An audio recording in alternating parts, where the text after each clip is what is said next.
Nationally, about 1 in 3 people experience domestic violence every year, and Butte County's Domestic and Sexual Violence Services Agency, Catalyst, is working to bring more awareness to this. Action News Now reporter Margot Rowe was at tonight's memorial event in Chico and shows us how the organization is honoring victims and educating others. About 30 people turned out for the annual Flowers on the Creek Memorial. The event honored 16 Northern California victims of domestic violence homicide, with the oldest being a 58-year-old woman and the youngest being an 18-year-old man. And the intent behind the event is to really drive home the fact that these aren't just statistics on a piece of paper.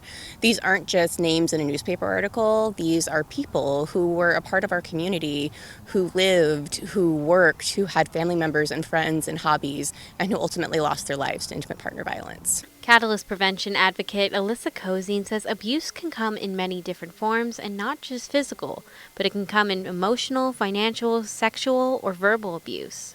Each of us plays a vital role in supporting survivors. During the event, advocates also discussed how you could help somebody in an abusive relationship.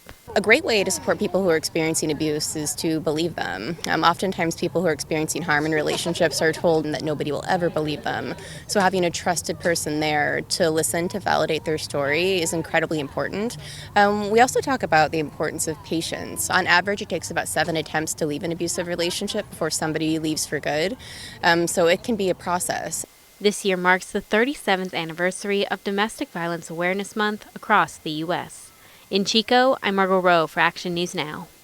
Another event Catalyst will be hosting this month is the Safe Haven Showcase. That's October 16th at the Commons in Chico, which aims to honor and promote healthy relationships through songs by local musicians.